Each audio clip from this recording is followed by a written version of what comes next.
One. It's your man DJ Seko on the line with my girl Miss Bad and Bougie. What's up, Miss Bad and Bougie? Very good, very good. Enjoying a little vacation with the family, and glad to be able to converse with everyone tonight. That's what's up. That's what's up. And we have on the line with us the esteemed Dr. Karen Hill Pruden. Hopefully, I said everything correctly. Correct. She just came off of hanging out with Tavis Smiley. So I'm jelly. I'm officially jelly. How did you happen to hang out with Tavis Smiley? Well, it was really happenstance. I was selected to be a speaker for the Diversity Conference, Diversity 3.0 Conference, which was held in Chicago, Illinois. And Tavis was the keynote speaker, and I was one of the speakers, roundtable speakers. And Tavis' brother, Derwin Smiley, is actually the CEO of the Diversity Society for Diversity. And so that was Tavis' connection to the society. And by me being a speaker and Tavis being a keynote speaker, that's how we came in contact. Okay. So diversity seems to be a new and burgeoning keyword. It's a flex word. It's a buzzword. Everyone's talking about diversity. Do you hear people talking about diversity, Miss Bad and Bougie? Her real name is Sheena. Miss Sheena Boston. Okay. All right. Yes. All right. So yes. What's the deal with diversity? Why is it becoming more and more part of the American vernacular? I know personally from my experience in corporate situations, corporations now want to be seen as having a more diverse employee population, and just in an overall improve their image in the community sense. So they don't want it to be seen as, okay, only one particular group of people work for us, especially if they want to be considered viable on a multinational sense, in arena. Oh, so you're saying it's all about the appearances, huh? All right. Well, Doc, what do you think? Why is diversity so important? I mean, you actually specialize in the field of diversity. Am I correct? That's one of my specialties. Oh, okay. All right. And she is a Renaissance woman. She does a whole lot of things. Slap me on my hand. Go ahead.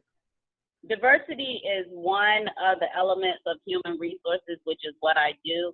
And actually, I look at diversity as for business, from a business standpoint. It's more of a financial. And here is why I'll explain that. If you are catering to just one client base, particularly of one race or one culture, then all your money comes from that particular client base. But if you cater your product or your services to a number of different cultures or a number of different races, and that spans your customer base, thereby increases your bottom line. So diversity also can be looked at from a financial aspect. Most of the successful companies have found out when you have individuals from varying backgrounds, you get more innovative ideas when it comes to goods and services, and those innovative ideas translate into an increase in the bottom line, and that's what businesses are for. They're for profit. Okay. And people pay you to say stuff like this, right? You get paid to consult with people, right? Correct. That's correct. That's correct. Okay. And then I also want to point out that diversity is not just race. Diversity has to do with diversity is different. So that means those who are able, those who are disabled. That means individuals of different cultures, of different race, housewives, veterans, retirees, students. So it's a difference in demographics as well as ethnic and cultural, and as well as sometimes financial background. And so a lot of people think about race, but diversity covers gender as well. So it covers a whole variety of different Interesting. Well, on the Fly Guy Show, we talk a lot about what people are passionate about, but we always come down to having a ROI, a return on investment. So we think that our listeners which are our investors, invest their time in our podcast. And I want to make sure they walk away with something really beneficial, something they can take with them and improve their lives with. So toward the end of the conversation, we're going to make sure that we have a nice, good ROI, because I know you have a lot of jewels you can drop. And we're going to ask you to drop some jewels. So you were talking with Tavis Smiley about diversity, and I just heard your take on it and why it would be beneficial to companies. I've come to the conclusion that I value quality before diversity, because I've been in some very diverse situations, and the people didn't have high quality ideas. They didn't have high quality execution. They didn't have high quality blah, blah, blah, ray. And I've been in some situations where I was the only person in the room. I was the only male in the room. I was the only black person in the room. I was the only person from the East Coast in the room. I was the only American in the room. And when those situations happened, and they were very high quality people that I was paired with, magnificent things happened. So I tend to put quality above or maybe before diversity. Am I off base? I won't say you off base, because I respect everybody's view, but I do not believe just because you have a diverse individual at the table that individual has to bring less qualifications. My goal is for corporations to bring qualified people of a diverse nature to the table. So I don't look at diversity as a situation like where you have the token diverse individual there who is less qualified and their only reason for being at the table is because they're diverse. No, that's not how I look at diversity. Diversity means qualified individuals of a diverse nature at the table. If those individuals are qualified, then they can perform the job that they were hired to do. Okay. All right. So I guess we agree in that. You started off with qualified people. That's cool. So in your business with diversification, and other things you do, what's been the activity, the business activity that you can pat yourself on the back the most about? What are you most proud of?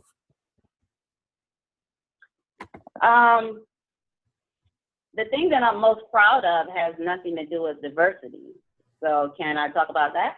Oh, let's talk about it. Okay. The thing I'm most proud of is teaching all about credit classes in the communities and churches, and with anyone who will listen. I actually do quite a few free workshops, helping individuals understand their credit so that they can use their money wisely at low interest rates when they're making purchases, or possibly even do some type of investment buys when it comes to real estate. So I'm most proud of educating the community about credit, helping them improve their credit, and giving them the knowledge of how to invest in their future through whether it's investment property or whether it's starting a business, turning a hobby into a business, getting their LLCs and different things like that. So I'm most proud of converting everyday people into knowledgeable individuals about their finances. Okay. Interesting. Tell us some more about that. What has been one of the biggest clients that you've worked with, and maybe one of the most enjoyable clients you've worked with? Well, the most enjoyable is always the churches, because originally there was a backlash from ministers to bring me into the churches because they thought individuals would be apprehensive about speaking about their credit, among others, and that just has not been the case. For every time that a ministry has asked to bring me into a church to talk about finances where a ministry has been apprehensive, their congregation has been overwhelmingly interested in the seminar, to the point where they had to make arrangements to bring me back.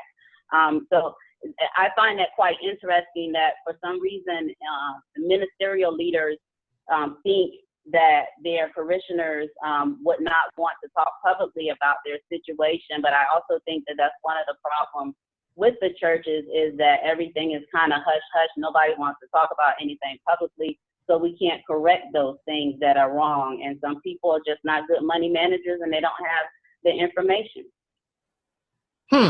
Interesting. So the leaders of the church have in some ways prohibited you from being a blessing to their congregation.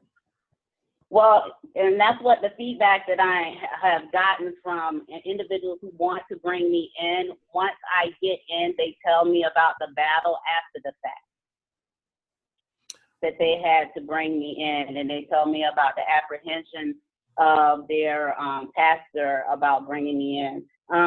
What I find is that if you tell individuals that it's a judgment-free environment, and you provide them the information that they so need, and you're not charging them, they're getting this information for free, because in some situations, individuals can't afford to even pay someone to give them the knowledge. There are a lot of different companies who will do it for you, but some people are in situations where they don't have the money to pay someone to do it for them. So if you have someone coming in and you're doing it for free, giving them the knowledge they need to correct their credit so that they can have a low interest rate, maybe on a home loan, so that they have a fixed loan instead of adjustable rate loan.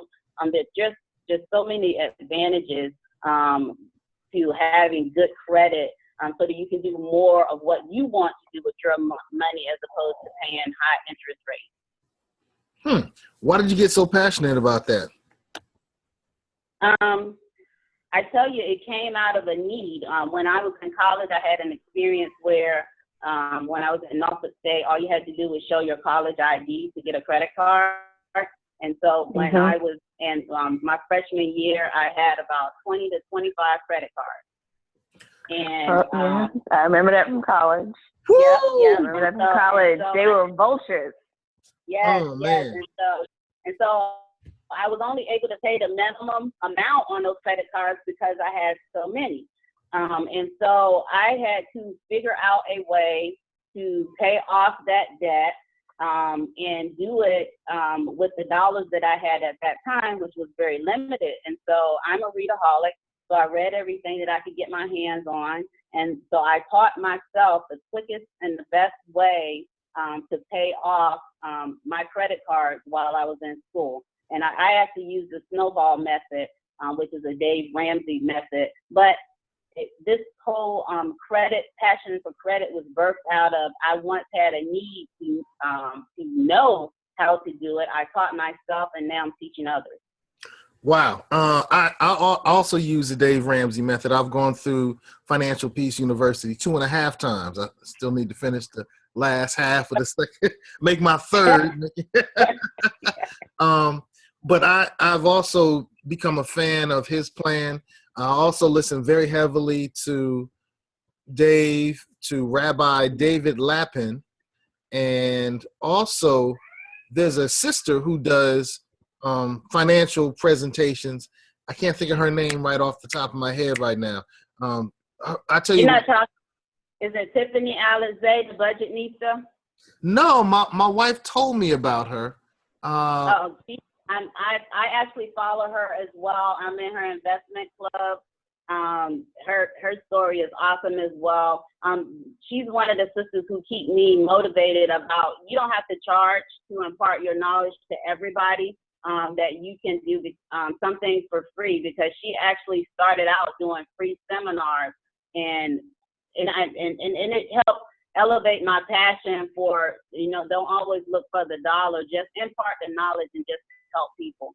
And I appreciate Tiffany for that stand. Okay, I'm thinking of Michelle Singletary. Okay, Singletary. I've never heard of her, so I'm gonna look her up. All right, well then I'll look up. What's the young lady you mentioned? Her name is Tiffany Alizé. She's called the Budget Nista. She has about 3 books. She's been on every TV show you can think of, and every money show that you can think of. Okay. I'm going to try to look her up right now then. And she has on Facebook, she has what's called the Live Richer Challenge, where she imparts financial knowledge. I think her Facebook page is even closed because I think she's maxed it out.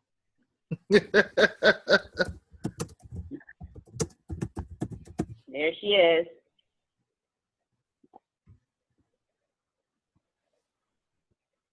Is that Yep, the that's sister? her.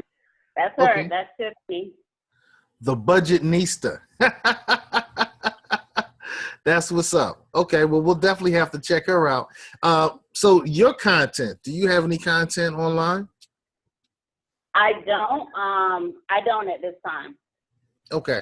All right. But I was checking out your LinkedIn account, and it looks like you have a lot of things on your LinkedIn account. In particular, I got a chance to see your website. I was pretty impressed with your website. Oh, thank you. I actually created that on my own. Just read a book and did it. That seems to be your story. That's my story about pretty much everything. If I can read it or research it, I can figure out how to do it. Okay. All right. And so you help new business startups, business analysis and audits, business plans, business and strategic planning, root cause analysis. I've never heard that term before. We'll have to talk about that. Executive coaching, transformational speaking engagements. That sounds interesting. Financial education, credit analysis and repair, talent development - education, process mapping. That's interesting. Workforce planning and conflict resolution. That's a plethora. I mean, that's a full plate. That's a smorgasbord. How do you keep all of this together? Well, all of it is business related. My first job out of grad school, I ran 269 tax offices for Jackson Hewitt. So my background is operations, business, and HR. And when I worked for Jackson Hewitt, I selected the land for some stores, and I followed the process all the way up from land selection to grand opening, because I also have a real estate background. And so I've learned throughout my career to do all things business. So those things that you kind of rattled off, all of them are related to business, whether it's troubleshooting, whether it's creating a business plan so that you can get financing, or just so you'll know where you're going forward in terms of your business. All of those things, conflict among employees, all those things that you named are all related to business. Process mapping has to do with making sure that all parties are at the table when you bring in a new program, new vendor, and make sure that all of their needs are accounted for. Root cause analysis is not taking what you think is the initial reason for why something is happening and drilling down through asking the pertinent questions to find out what the actual reason is for things happening. Many times it's not the surface reason. So all of these things are related to the business world. Wow. Ms. Bad and Bougie, what do you think? I'm impressed.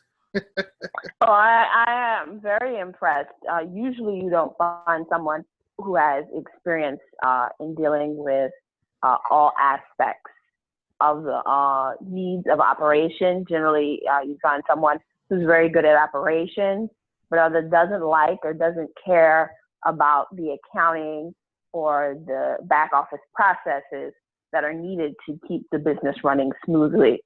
So I'm always impressed when I meet someone that is capable of understanding both ends of the operation spectrum. Wow. All right, and it looks like you're also an author. Correct. The floor is yours. Okay. My book is called Attract, Then Repel, Why Our Candidates Abandoning Your Employment Process. In the book, actually, I did a study where I interviewed individuals who were seeking a job, and the criteria for the study was that individuals had to have applied for and aborted an employment process and applied for and accepted an employment offer. And we talked about the two processes, and specifically for the one that they aborted, why they aborted. And what I found out in the study is that most of those things that cause a candidate to say, I no longer want to be interested in you, employer, are those things that are under the employer's control. It has to do with communication between steps in the employment process. It has to do with the behaviors of the person who's interviewing. It has to do with the environment that the person is interviewing in. It has to do with the selection of interview questions. It has to do with the job was advertised as one thing, but then when they get to the interview, you're asking questions about a job that appear to be totally unrelated. What I found out is that most times when a candidate decides that they no longer want to be considered in your employment process, it has nothing to do with money. And that's one of the reasons why I did the research, because when I would talk to some managers, they would say, well, they just got a higher paying job. And I would say, I find it hard to believe that everybody got a higher paying job. And what I found out during the study is that employers lost them through the employment process because they don't audit the different stages and the different things that they use in the employment process. And so individuals were leaving. They decided that that was representative of the culture of that organization. If you can't timely acknowledge my application within 7 days, then what else will you do to me that's not timely if I was to be employed with you? If you ask me inappropriate questions during an interview, then what else will be said to me if I decide to take employment with you? So through every step in the employment recruitment process, the candidate is assessing the employer, and each person or product or program in that process is representative of the culture for that applicant who's going through that. And when it doesn't fit with their core culture, then they abort. Mm-hmm. Interesting.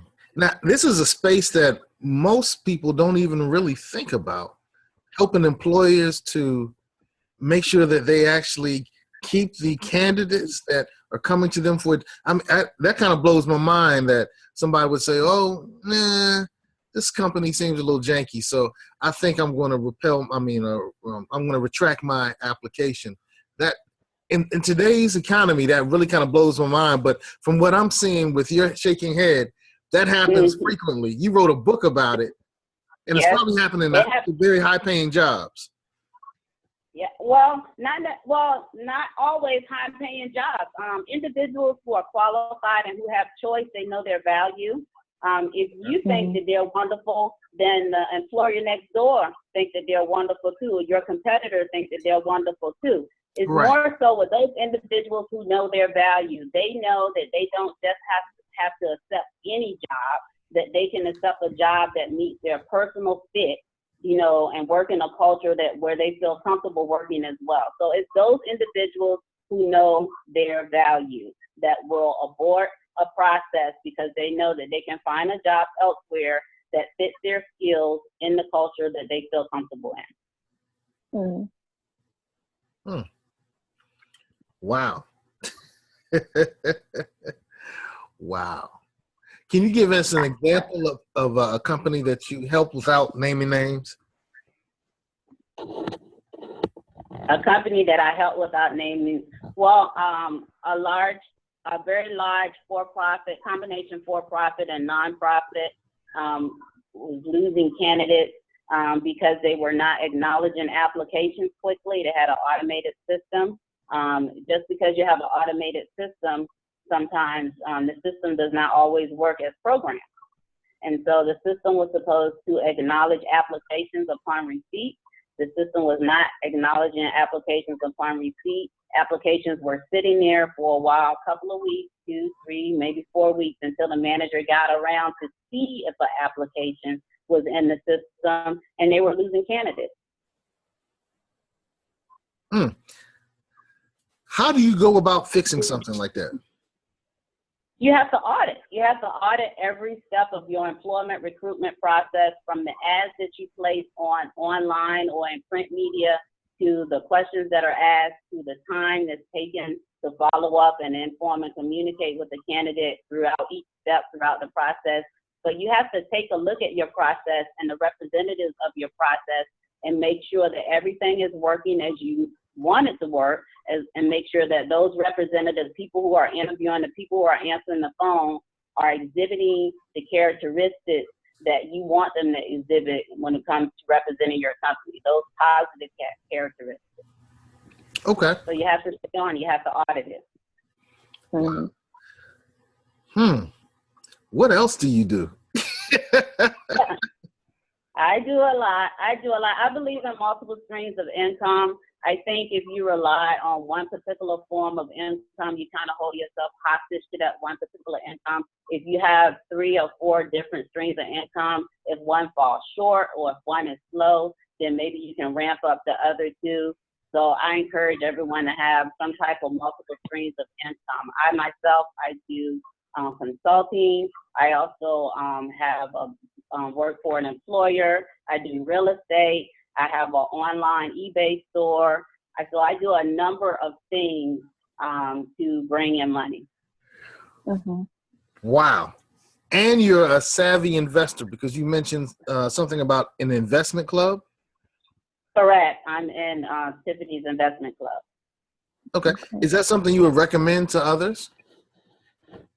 I recommend it to others who have the disposable income to invest, because for some investments, I mean, it just depends on what type of investment you want to do. Some people do those investments that are not that risky. I like to do international investments that are a little bit risky, but you get a high yield on them. And so I recommend people to get into investing as long as you have a disposable income. So if something goes awry with your investment, it's not going to devastate you financially overall. All right, you just piqued our interest. Well, you piqued my interest. International investing. I invest in international bonds. Okay. International bonds that are used for building, for instance, overseas individuals use bonds as cash to build shopping centers, apartment buildings, and they do it here in the U.S. as well. I have a number of different a number of different stock families that I use that are in that international portfolio. But I do, that's how I do my international investing, through bonds that are used for infrastructure, buildings, and different things and international. Whoa. Okay, so you're the safe, risky investor.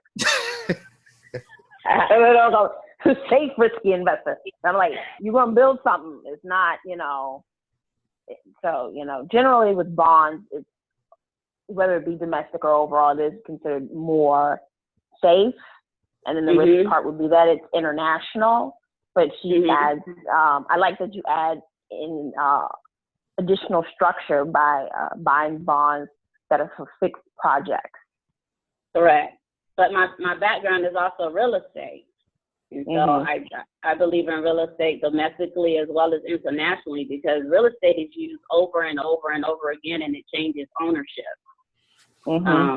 So I just find that as opposed to certain type of goods, which are hot one minute and not hot the next minute, that things such as roads, buildings, and different bridges and things like that, if you can invest in those types of things, infrastructure or buildings are the best bet when it comes to what I found are the best bet when it comes to investing. Wow. I've never heard that people invest in infrastructure. Is that something that happens? You mentioned it happens here in the United States, but it does. Wow. Okay. I'm blown away. I'm blown away. All right. So it's ROI time, return on investment time. So people have been listening and they're going to continue listening because it's going to live on the internet. What do you want people to walk away? What message could you leave that people can walk away and change their lives with? I want people to understand that no matter where you are now, that you can change your financial outlook. You can work on improving your financial portfolio. If you even if you're living paycheck to paycheck, you can start small. You can work on correcting your credit. You can work on calling your credit card companies and asking for a reduction in the interest rate, which a lot of people don't do, so that you can have more disposable money. You can do small things, even with a limited income, to increase your financial worth so that you'll have a greater disposable income, so that you can do things like turning a hobby into a business, so that you can do things like possibly go back to school, so that you can do things such as buying investment property. You can buy a foreclosure. You can buy some dilapidated property and then slowly bring it back up to code. You can start small, because a lot of times individuals think so big and then they think themselves out of its reach. But sometimes you can think small, do small things, and overall your financial health will improve. Okay. Okay. All right. So you're on that mission. You're on that mission to help people make Most better definitely. financial decisions. Okay. Oh. On your website, I see that you're hiring. Yes, for workshop facilitators. Okay. All right. I know you got Sheena's interest. Okay. Tell us a little more about it. Well, as I get clients who have various fields of interest, and those interests are here, my background is not education, and my background is not human services, and my background is not technology. I do have a background in talent development, human resources, and management. So I believe in partnering with individuals. You don't always have to go in and do things on your own. And so if I contract with someone who is an expert in education and I get an education client, then I can keep that client and contract that business out so that that individual can get paid for that workshop and I get to keep the client. Mm-hmm. So it allows me to put my arms around a bigger spectrum of different topics, different industries. Interesting. All right. And it looks like you were just recently appointed vice president of the Virginia Beach chapter of the NAACP. I was actually in the room when that happened. All right. Yes. Yeah. Wow. Congratulations. Thank you. I'm very excited about that. The president talked to me about it, and my goal was to step up. That's one of the reasons why I became active again with the NAACP, and I hope to help the organization in any way with all of my talents so that we can also help the community. Okay. Okay. You were involved with NAACP before? I was in college. And then as I went on to get my doctorate, I kind of slacked off because I just didn't have the time. But my goal was, once I finished my doctorate, to go back. I finished my doctorate in 2015, and I immediately went back. The doctor's in the house. Okay. Yep, and I immediately, that's Tiffany. Yeah, that's Tiffany. Yeah, I like what I see. I like what I see. Okay. Good, good, good. All right. So people can change their financial future. They can change their financial behavior. You can provide them the strategies and the understanding that they'll need to move along that route. If I'm a person that's starting off and I'm living paycheck to paycheck, I'm not, but I did at one point. What would the first step be? Look at your debt. I think everyone should know how much money is coming in and how much money is going out. You would be amazed at the number of people who just pay bills and can't tell you how much they pay in bills a month. They know how much money they make, but they don't know how much they pay in bills because they're paying it in small increments. They're not looking at interest rate. They're not looking at if they've been with a vendor, for instance, like if you've been with Cox Cable for 10 years, they've never called and asked for a discount. You can call and ask for discounts.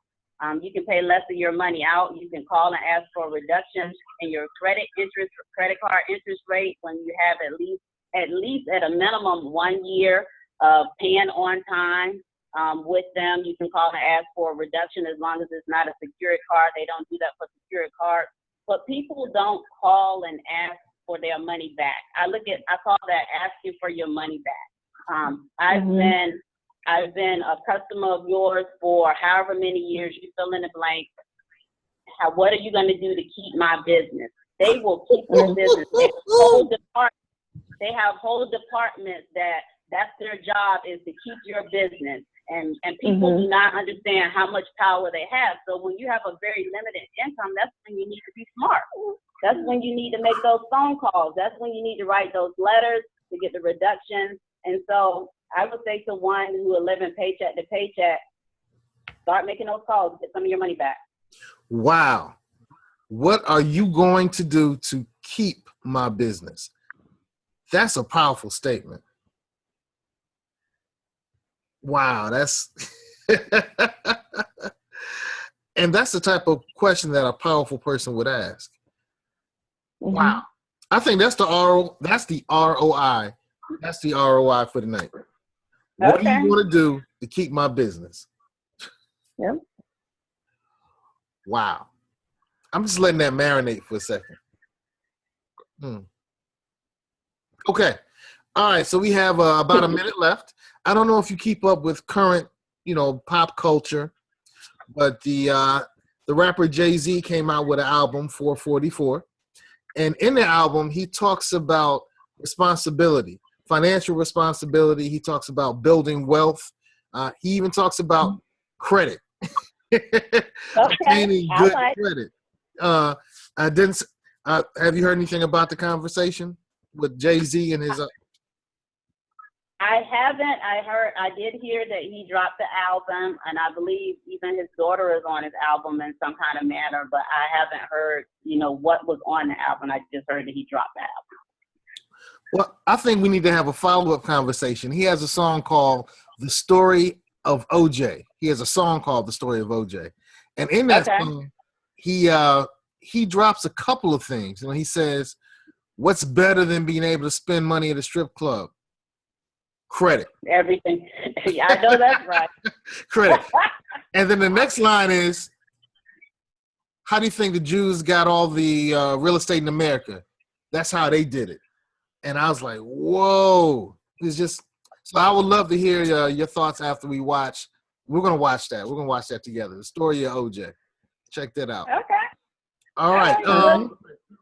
Miss Bad and Bougie, any parting words? No, she gave some really great advice. People don't think that they can build wealth by just simply putting one foot in front of the other and taking it a little bit at a time. They don't think that, they can get their bills down by calling and asking. Everyone's afraid. So she gave great advice. Great advice. I think she did as well. I'm happy that you had the ability to get you on the call, Dr. Pruden. And thanks for all that you're doing. Thanks for all you're doing. Thanks for being part of the Fly Guy Show. Stay fly. Thanks for inviting me. All right. That's it.